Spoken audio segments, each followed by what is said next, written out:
I do love my car. It's a Toyota Matrix. I can fit a ton of stuff in it, like 75 2x4s. But finally realized I would kind of like a trailer. I've been getting sheets of plywood home on the roof of the car with a roof rack I bought on Amazon, which works great, actually, really amazingly. We've used it to haul all sorts of stuff to the beach and whatnot as well. I'll put a link down below to the rack I bought. I think it was like 30 bucks. I certainly used the heck out of it. But I thought it was time for a trailer, so I went to Home Depot and picked up their 1,720 pound trailer. Not quite like the old days when they were doing the coupons. I think I paid something like $5.50 for it, which, you know, back in the day I think you could get them for a lot less. But if we use it as much as I think we're going to, even just for hauling stuff back and forth for the shop remodel or the shop extension, whatever you want to call it, project, I think it'll be well worth it. Plus, we do a big trip to the beach every year, and it's always a challenge to either fit things in the car, or we wind up renting a minivan, which, you know, costs twice what I paid for the trailer to get that for a week. So should be pretty worth it. Got the shade tent up so that I can get a little cover from the sun while I'm doing this. I did just hear some thunder, so we'll see. I may have to strike camp here, but I'm going to go ahead and get started on this. Apparently the directions are truly atrocious, so we'll have to kind of see how that goes. Yeah, I'm going to put this in speed up mode.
fully assembled. Wasn't too bad. I mean, the instructions were not great, certainly, but they worked. You could figure out what everything needed to happen, even though it was some pretty clear deviation between the what was in the instructions and the parts I had available. But I believe everything went together in the end, and I realized I forgot to shoot a video of folding this thing up. So it's actually pretty easy. I've been able to do it by myself without too much trouble. Better if you have two people, but works well for me with one. The one thing you have to do is remove 4 carriage bolts. I've gone ahead and done that off camera to hold the thing flat so that it won't fold up on its own, but I've pulled those out. And so once you've done that, let me set these down. I'm gonna need these actually put those in my pocket. I'm gonna need those in a minute. It's pretty easy. You just fold it up, and then this is where we want a bolt just to keep it from flapping back open when I stand it up. And this is just a 3/8 inch bolt and nut, and I am just going to hand tighten these because I'm not doing this for long-term storage. This is just to show this off. I'm going to take it apart almost right away. Okay, so now those won't come apart. Then we stand it up, and this is the trickiest part. Again, probably best if you have help on this one, but I have been able to do it by myself.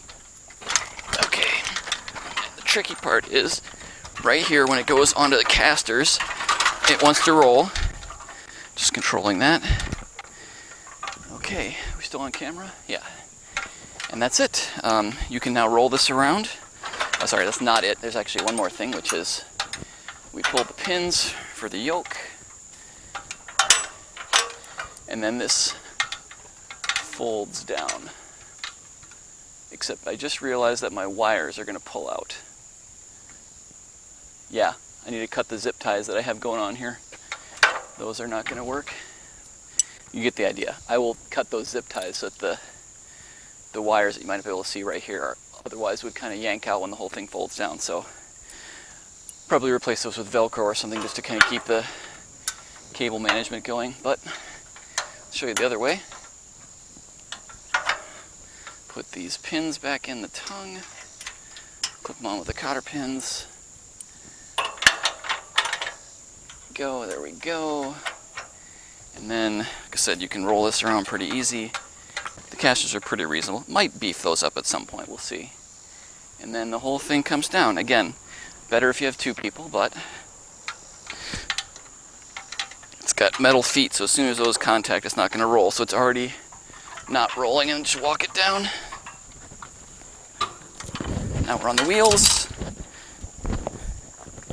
Set that down. Undo my bolt.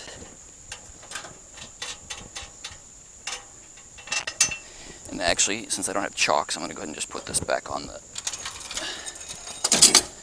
ball. There we go. Keep that from rolling around. And then folds open.